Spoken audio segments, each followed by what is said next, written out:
Hello everyone, हम पढ़ रहे थे सीआरपीसी की वन लाइनर्स। ये है पार्ट 3। स्टार्ट करते हैं। तो in case Madhubala versus Suresh Kumar जो है उसमें क्या हेल्ड हुआ था, सुप्रीम कोर्ट ने हेल्ड किया था कि वेन एवर मैजिस्ट्रेट जो है वो डायरेक्ट करता है अगर कोई भी इन्वेस्टिगेशन किसी कंप्लेन पे, तो पुलिस ऑफिसर को क्या है कि रजिस्टर करना पड़ेगा एक कॉग्निजेबल केस उस कंप्लेंट को, और उसको ट्रीट करना पड़ेगा सेम एज एफआईआर, और उसके ऊपर उसको इन्वेस्टिगेशन करना पड़ेगी उनको, पुलिस ऑफिसर को।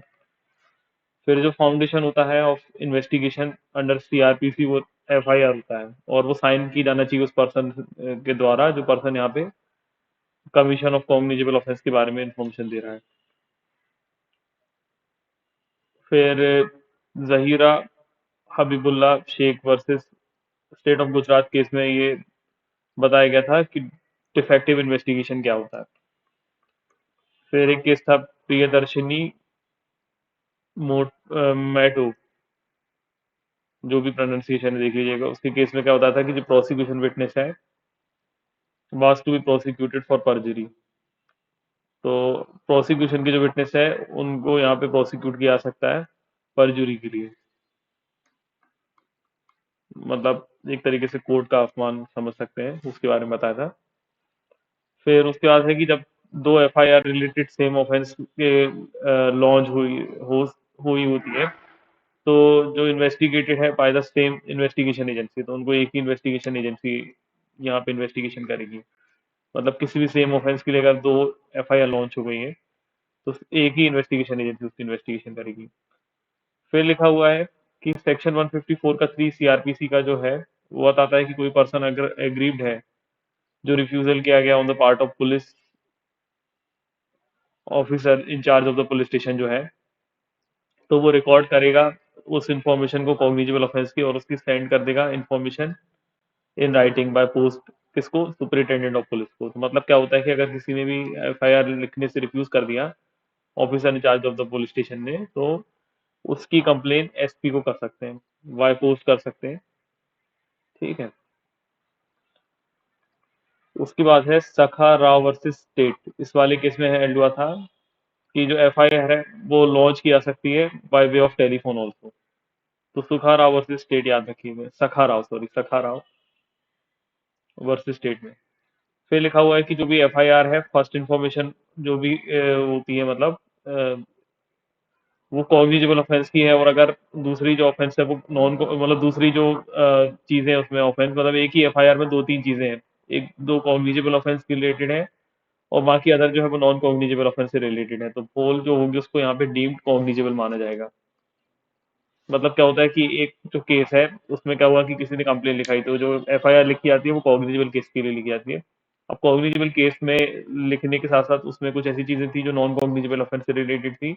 तो लेकिन इसमें कॉग्निजेबल ऑफेंस कोई आ गया तो ये होल ही कॉग्निजेबल हो जाएंगी। ठीक है।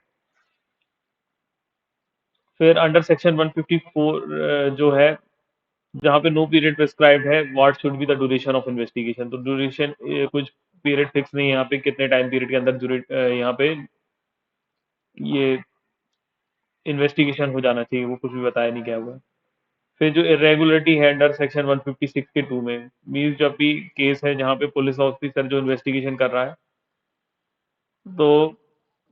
इन his area magistrate was not competent to try.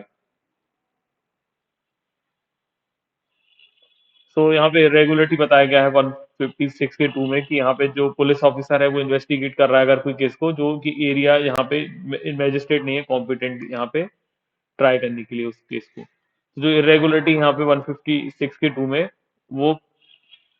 Curable irregularity है। फिर एक केस था A R Antulay versus R S Nayak की केस में, उसमें सुप्रीम कोर्ट ने हेल्ड किया था कि जो ऑर्डर ऑफ इन्वेस्टिगेशन है वो यहाँ पे किया जाएगा मैजिस्ट्रेट के द्वारा अंडर सेक्शन 156 के 3 में, लेकिन वो इंटरफेयर नहीं कर सकता, means he can't interfere to investigation even if the police officer is malafidely conducting the investigation. The order of fair investigation can be made under section 482 by the High Court.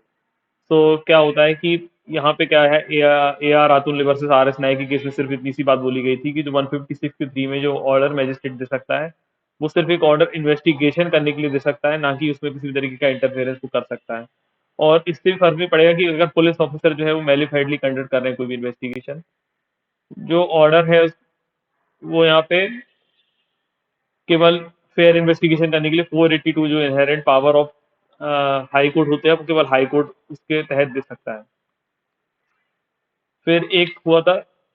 सकीरी Vasu versus state of UP के case में, उसमें hand हुआ था कि जो unfair investigation की जाती है, मतलब इन केस अनफेयर इन्वेस्टिगेशन कहीं पे है तो जो मैजिस्ट्रेट है वो यहाँ पे ऑर्डर कर सकता है फेयर इन्वेस्टिगेशन करने के लिए by exercising its ancillary power. तो वो एंसिलरी पावर्स का इस्तेमाल करते हुए अगर किसी उसको लग रहा है कि यहाँ पे अनफेयर इन्वेस्टिगेशन कहीं पे हो रही है तो वो फेयर इन्वेस्टिगेशन करने के लिए ऑर्डर दे सकता है। तो ये थोड़ा कॉन्ट्रडिक्टरी हो गया, लेकिन देखिए केवल ऑर्डर दे रहा है, इंटरफेयर नहीं कर सकता, केवल ऑर्डर दे सकता है कि फेयर इन्वेस्टिगेशन की जाए। बाकी फिर जो पुलिस जो करती है वो उनकी मर्जी, ऐसा हम समझ सकते हैं।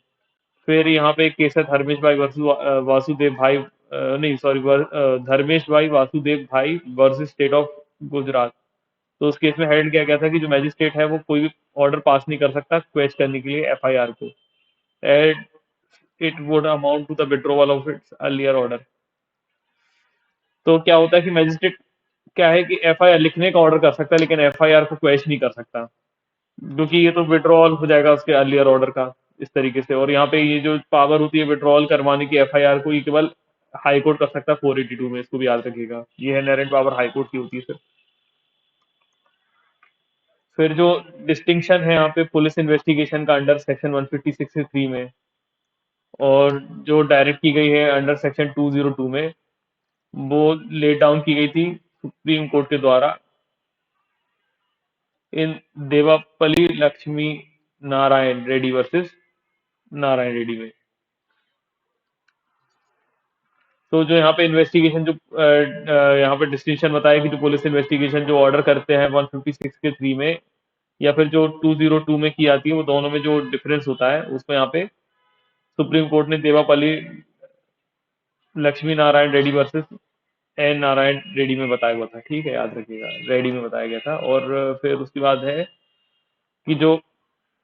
कंप्लेन एफआईआर बन जाती है अगर वो पुलिस मतलब वो सेंड की जाती है अगर पुलिस को, अगर इन्वेस्टिगेशन करने के लिए अंडर सेक्शन 156 के 3 में ऑफ सीआरपीसी में। तो मतलब क्या होता है कि मैजिस्ट्रेट जो है 156 के 3 में जो ऑर्डर दे रहा है, तो अगर उसने यहाँ पे जो कंप्लेन फॉरवर्ड कर दी पुलिस को इन्वेस्टिगेशन करने के लिए, तो कंप्लेन को क्या माना जाएगा, एफआईआर माना जाएगा। फिर लिखा हुआ है कि कोई पुलिस ऑफिसर जो है without the order of magistrate and without warrant can not arrest a person who is suspected of committing non cognizable offence. तो यहाँ पे क्या है, पुलिस ऑफिसर जो है विदाउट वारंट यहाँ पे मैजिस्ट्रेट के या विदाउट वारंट वो किसी को अरेस्ट नहीं कर सकता जो उनको लगता है कि इसने नॉन कॉग्निजेबल ऑफेंस कुछ किया है। फिर इन नॉन कॉग्निजेबल ऑफेंस जो इन्वेस्टिगेशन है वो स्टार्ट होती है after obtaining orders from concern magistrate. तो मैजिस्ट्रेट से ऑर्डर लेना पड़ता है नॉन कॉग्निजेबल ऑफेंस में अगर इन्वेस्टिगेशन करना चाहते हैं। फिर लिखा हुआ when the information is given to a police officer. अब क्या होता है कि जब भी कोई इन्फॉर्मेशन पुलिस ऑफिसर को दी जाती है regarding commission of non cognizable offence, की नॉन कॉग्निजेबल ऑफेंस से रिलेटेड है, तो यहाँ पे पुलिस ऑफिसर को यहाँ पे रिड्यूस करना पड़ेगा इन्फॉर्मेशन टू एनसीआर। मतलब नॉन कॉग्निजेबल ऑफेंस का एक रजिस्टर होता है, एनसीआर बोलते हैं, नॉन कॉग्निजेबल रजिस्टर जो भी होता होगा, मतलब ये। तो उसमें क्या होता है कि जब भी अगर किसी ने नॉन कॉग्निजेबल ऑफेंस के रिलेटेड भी इन्फॉर्मेशन दी तो पुलिस को इसको राइटिंग में लिखना पड़ेगा। और एनसीआर में मतलब ये 155 सेक्शन बताता है। फिर जो permission to investigation into non cognizable offence होता है वो can be granted by magistrate having jurisdiction to try case. तो यहाँ पे क्या होता है कि जो परमिशन मिलती है यहाँ पे नॉन कॉग्निजेबल ऑफेंस को यहाँ पे इन्वेस्टिगेट करने की, वो केवल मैजिस्ट्रेट ग्रांट करता है जिसके पास जुरिडिक्शन होती है यहाँ पे उस केस के लिए, ऐसा 155 के सबसेक्शन 2 में बताया हुआ है। फिर अगर यहाँ पे पुलिस ऑफिसर रिफ्यूज करता है रिकॉर्ड करने के लिए एनसीआर डायरी में, तो जो कंप्लेनेंट है वो फाइल कर सकता है एक एप्लीकेशन बिफोर द मैजिस्ट्रेट 155 की 2 में। मतलब अगर पुलिस ने एनसीआर डायरी में वो लिखने से मना कर दिया तो उसको यहाँ पे वो कंप्लेन फाइल कर सकता है मैजिस्ट्रेट को, एप्लीकेशन फाइल कर सकता है मैजिस्ट्रेट को। फिर जो ऑर्डर होगा यहाँ पे इन्वेस्टिगेशन करने का वो पास किया गया जो मजिस्ट्रेट के द्वारा 155 के 2 में, वो प्री कॉग्निजेंस ऑर्डर होगा। मतलब 155 के जो 2 वाला है इसमें यहाँ पे मजिस्ट्रेट ने कॉग्निजेंस नहीं दी है, याद रखिएगा, ऐसा माना जाएगा। फिर अगर जो पुलिस ऑफिसर है वो इन्वेस्टिगेशन कर रहा है किसी नॉन कॉग्निजेबल केस की without the permission of the area magistrate. अब यहाँ पे क्या है कि पुलिस ऑफिसर जो है इन्वेस्टिगेशन कर रहा है, मतलब किसी पुलिस ऑफिसर ने यहाँ पे इन्वेस्टिगेशन किया था किसी नॉन कॉग्निजेबल ऑफेंस का विदाउट परमिशन ऑफ मैजिस्ट्रेट से, तो यहाँ पे ये क्या होगा कि it will amount incurable irregularity, तो ये इनक्योरेबल इरेगुलरिटी होगा और ये यहाँ पे ये क्या कर देगा, विजिएट कर देगा होल प्रोसीडिंग को, मतलब सारी प्रोसीडिंग यहाँ पे खराब हो जाएगी, कुछ फर्क नहीं, मतलब कुछ भी होगा नहीं इस प्रोसीडिंग का मतलब। और जो सच इरेगुलरिटी है उसको डेल्ट किया जाएगा अंडर सेक्शन 465 में, and it will be seen whether there is a failure of justice और नॉट, और फिर ये देखा जाएगा कि फेलियर ऑफ जस्टिस हुआ या नहीं हुआ इससे। फिर है यहाँ पे केशव लाल वर्सेस स्टेट ऑफ बिहार की केस में बताया गया था कि जो इन्वेस्टिगेशन है किसी भी नॉन कॉग्निजेबल ऑफेंस का विदाउट मैजिस्ट्रियल ऑर्डर, तो यहाँ पे इसको क्या माना जाएगा, विल बी एन इरेगुलरिटी, तो उसको इरेगुलरिटी माना जाएगा। और एक्यूज को यहाँ पे राइज कर देगा N objection of the proceeding question by the high court under section 482।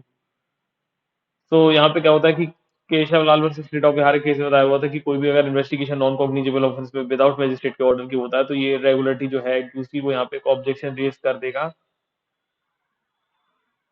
और जो प्रोसीडिंग है वो क्वेश की जा सकती है हाई कोर्ट के द्वारा 482 सेक्शन में। फिर लिखा हुआ है कि सेक्शन 465 ऑफ सीआरपीसी जो है इसमें जो पावर है, पावर लिखा हुआ है यहाँ पे, आप यहाँ पे डी गलती से टाइप हुआ होगा, देख लीजिएगा। तो यहाँ पे जो अंडर सेक्शन 465 है तो क्वेश करने के लिए होती है जो whole proceeding if there is an irregularity. तो यहाँ पे जो 465 की पावर है यहाँ पे वो क्या होता है कि क्वेश कर सकते हैं होल प्रोसीडिंग को अगर यहाँ पे कोई इरेगुलरिटी है। और because that irregularity there is a consequent failure of justice, तो इरेगुलरिटी कारण क्या हो रहा है, किसी तरीके का कॉन्सिक्वेंट फेलियर ऑफ जस्टिस हो रहा है, इसलिए उसको क्वेश कर दिया जा सकता है। फिर जो एफआईआर है अगर लॉन्च की गई है after investigation the police report filed says that it was non-cognizable case, then section 2D explanation says that the police report will be considered as the complaint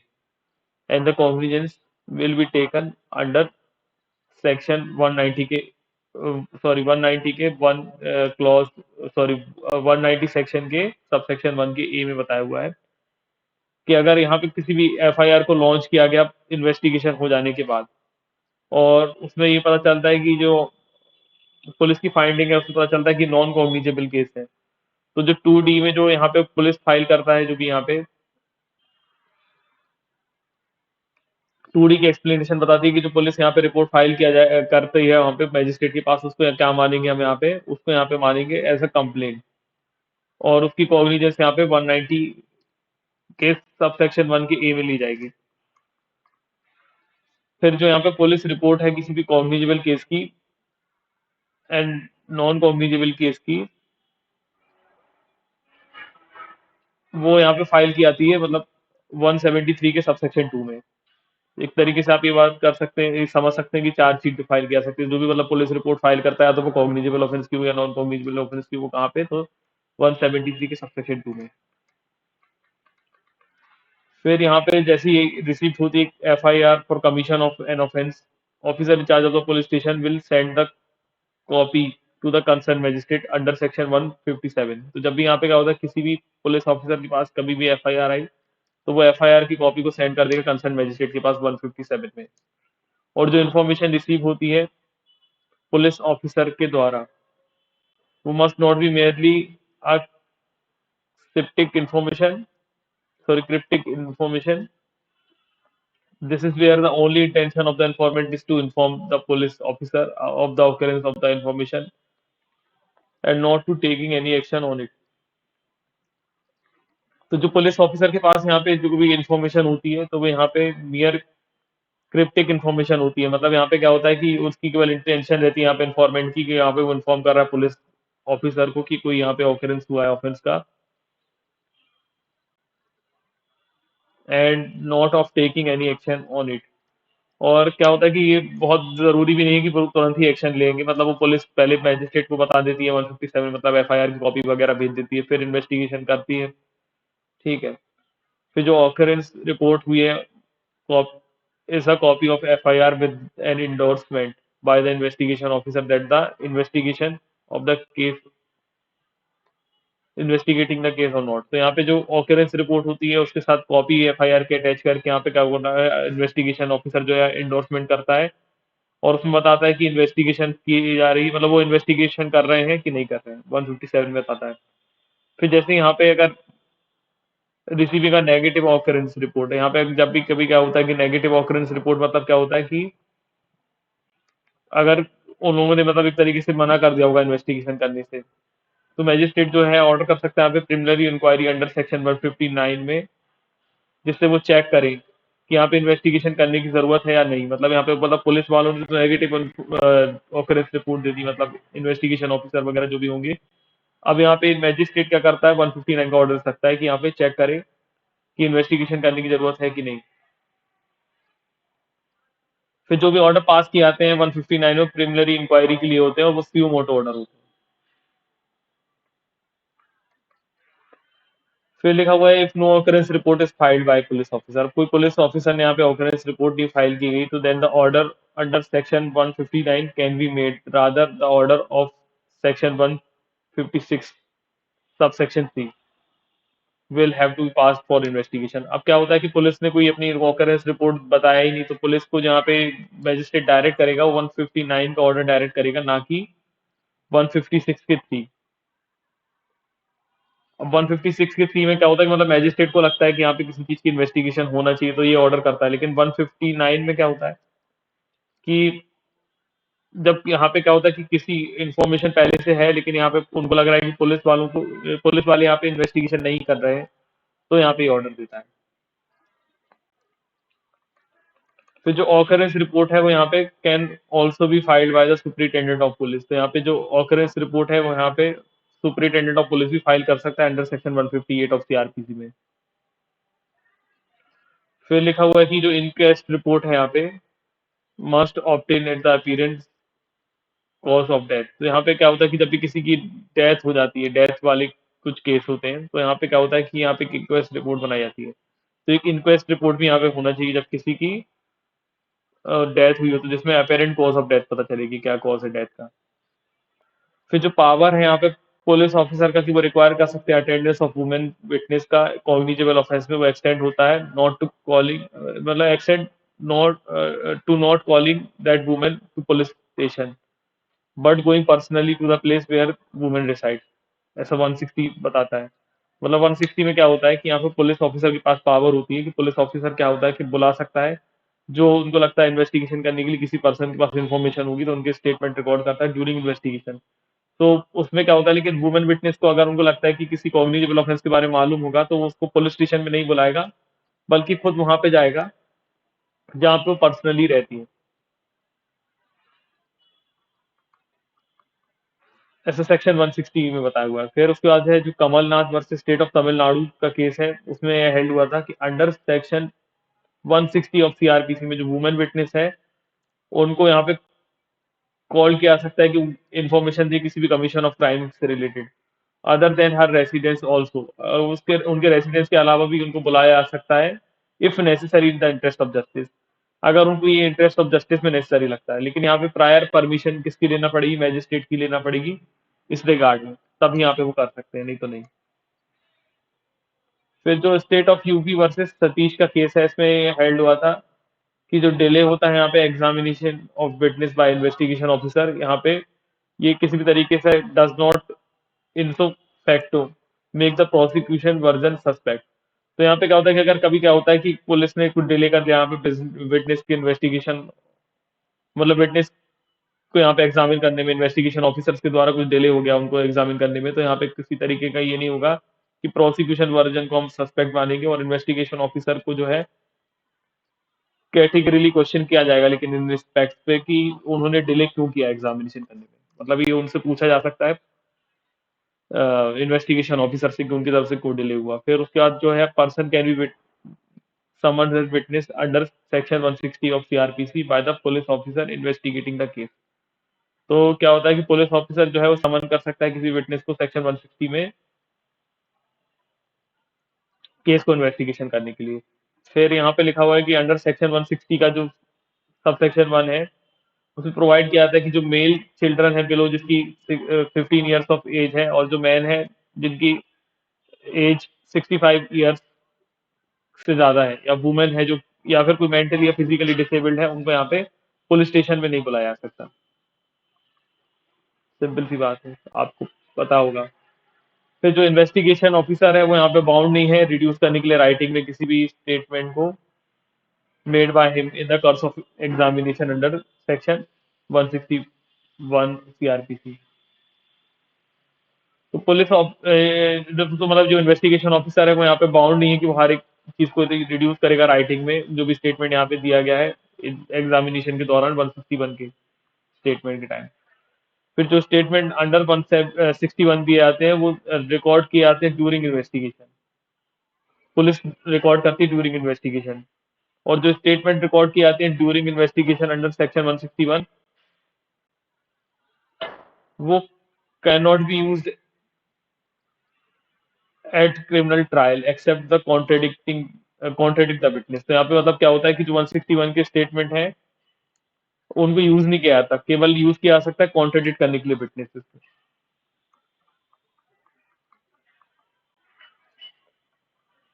फिर यहाँ पे नालिनी सतपथी वर्सेस पीएल दानी का केस था, उसमें ये हेल्ड हुआ था कि person has a right to protection under section 161 subsection 2 CRPC against the question answering of which would have tendency to criminal charge against them. मतलब क्या होता है कि यहाँ पे नालिनी नंदिनी शतपथी के केस में हेल्ड हुआ था कि जो भी पर्सन है जिसको यहाँ पे उस पर्सन के पास यहाँ पे राइट है कि प्रोटेक्टेड है, वो 161 के सबसेक्शन 2 में यहाँ पे कोई भी ऐसे क्वेश्चन उसके अगेंस्ट नहीं किया जा सकते जिसका आंसर करके वो खुद ही किसी क्रिमिनल चार्ज के अगेंस्ट फंस जाएगा, तो उसके ऊपर क्रिमिनल चार्ज वगैरह फ्रेम हो सकते हैं। फिर जो प्रोहिबिशन यहाँ पे अप्लाई होता है only in the inquiry and trial, तो जो भी यहाँ पे प्रोहिबिशन है वो केवल इंक्वायरी एंड ट्रायल पे ही अप्लाई होता है और पर्टिकुलर केस के में during investigation of which statement were made. कि यहाँ पे जो भी यहाँ पे प्रोहिबिशन अप्लाई होती है केवल इन्वेस्टिगेशन के टाइम पे होती है जहाँ पे वो स्टेटमेंट दिए जाते हैं। Thus if that statement has own other evidentiary value use for some other case then it will not be prohibit under section 162 subsection 1। तो मतलब सीधी सीधी बात बता रहे हैं कि 162 सबसेक्शन 1 का बेनिफिट क्या होता है कि केवल उस केस के दौरान ही अगर इन्वेस्टिगेशन चल रही है तो उसके लिए उसका बेनिफिट दिया जा सकता है, लेकिन अगर उसका स्टेटमेंट किसी अदर एविडेंटरी वैल्यू है उसका या ये कहीं यूज किया जा सकता है तो सम अदर केस के लिए यहाँ पे प्रोहिबिशन नहीं है। फिर सेक्शन 162 प्रोवाइड करता है कि कोई भी स्टेटमेंट जो यहाँ पे किया जाता है पुलिस ऑफिसर को इन कोर्स ऑफ इन्वेस्टिगेशन वो शैल बी रिड्यूस इन राइटिंग, तो यहाँ पे वो राइटिंग में लिख दिया जाएगा और बी साइन यहाँ पे बी नॉट होगा, यहाँ पे साइन नहीं किया था bye the person making it. एक मिनट, इसको मैं चेक भी कर लेता हूँ पर यहाँ पे गलत है, गलत मिस प्रिंटिंग है, यहाँ पे गलत टाइप है, इसको मैं सही कर दूंगा। एक मिनट, अभी इसको मेरे पास बुक नहीं है, मैं अभी इसको कंफर्म करके अगली वीडियो में आपको अच्छे से बता दूंगा। लेकिन यहाँ पे जो है ये 162 के स्टेटमेंट को यहाँ पे हाँ तो सही लिखा हुआ है, सॉरी यहाँ पे नो लिखा हुआ है ना, नो मैंने यहाँ पे नहीं पढ़ा था। तो जो भी है तो provide that no statement made by person to a police officer course of investigation shall be reduce in writing be signed by the person making it. बस वही बात है कि यहाँ पे नो लिखा हुआ है, तो किसी भी स्टेटमेंट को जो है इन्वेस्टिगेशन के टाइम पे उसको राइटिंग में नहीं लिखना चाहिए वैसे तो, और साइन नहीं किया जाएगा जो पर्सन कर रहा है। फिर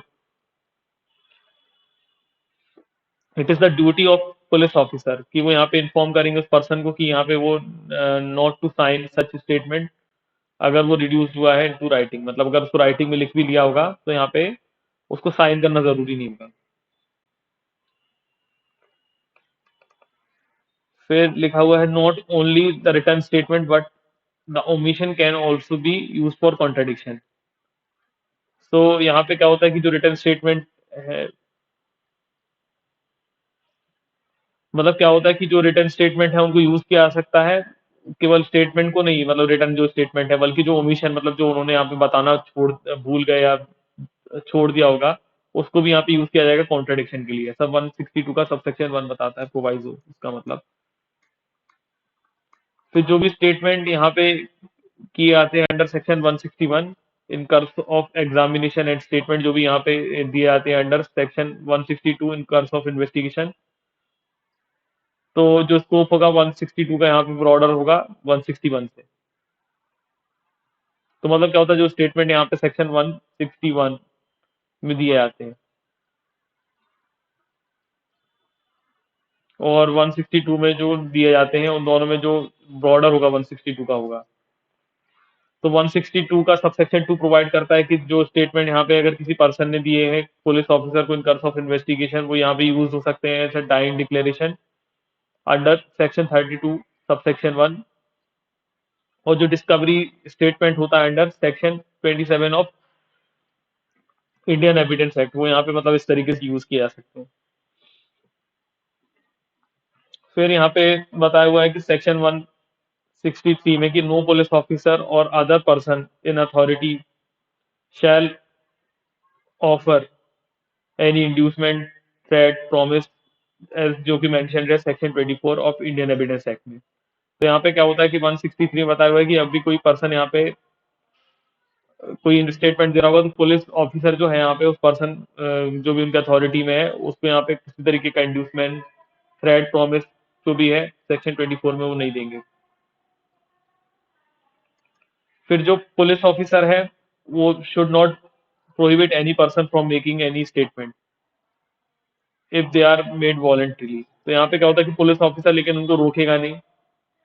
अगर कोई पर्सन यहाँ पे कोई स्टेटमेंट देना चाहता है और वो वॉलंटरी दे रहा है, 163 सेक्शन बोलता है। फिर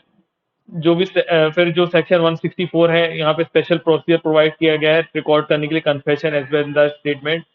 एज द स्टेटमेंट जो कि यहाँ पे ड्यूरिंग इन्वेस्टिगेशन किए जाते हैं। जो कन्फेशन है वो रिकॉर्ड किए जाते हैं as per section 281 of CrPC. और जो यहाँ पे डॉक्यूमेंट ऑफ कन्फेशन जो है वो यहाँ पे रिकॉर्ड किया जाता है अंडर सेक्शन 164 सीआरपीसी में, और ये प्रिज्यूम किया जाता है document under section 80 of Indian evidence act में। और जो मैजिस्ट्रेट यहाँ पे क्या कर रहे हैं कि रिकॉर्ड कर रहे हैं कन्फेशन ऑफ द एक्यूज को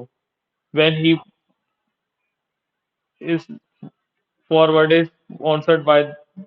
द पुलिस ऑफिसर। मतलब क्या होता है कि यहाँ पे मैजिस्ट्रेट उस चीज को रिकॉर्ड करेंगे जो भी कन्फेशन यहाँ पे एक्यूज कर रहा है,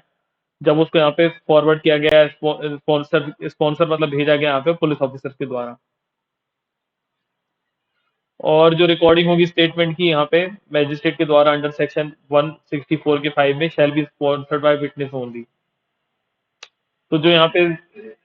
रिकॉर्डिंग ऑफ स्टेटमेंट्स हो रहा है जो भी यहाँ पे मैजिस्ट्रेट के द्वारा अंडर सेक्शन 164 के सब सेक्शन 5 में है, तो वो यहाँ स्पॉन्सर्ड होगी केवल विटनेस के द्वारा। अब जो कन्फेशन है यहाँ पे वो रिकॉर्ड किया जा सकता है मैजिस्ट्रेट के द्वारा विद और विदाउट जुरिडिक्शन। मतलब यहाँ पे जो कन्फेशन कोई भी मैजिस्ट्रेट रिकॉर्ड कर सकता है, या तो वो जुरिडिक्शन में है या नहीं भी है। फिर कन्फेशन जो रिकॉर्ड किया जाता है यहाँ पे मैजिस्ट्रेट आउटसाइड इंडिया, जो सेक्शन 164 का है, वो यहाँ पे will not apply to such confession and it will considered to be extra judicial and confession। तो यहाँ पे क्या होता है कि कोई भी कन्फेशन यहाँ पे अगर रिकॉर्ड किया गया मैजिस्ट्रेट के द्वारा आउटसाइड इंडिया, तो यहाँ पे उसको क्या माना जाएगा कि जो कन्फेशन है वो एक्स्ट्रा जुडिशियल कन्फेशन है।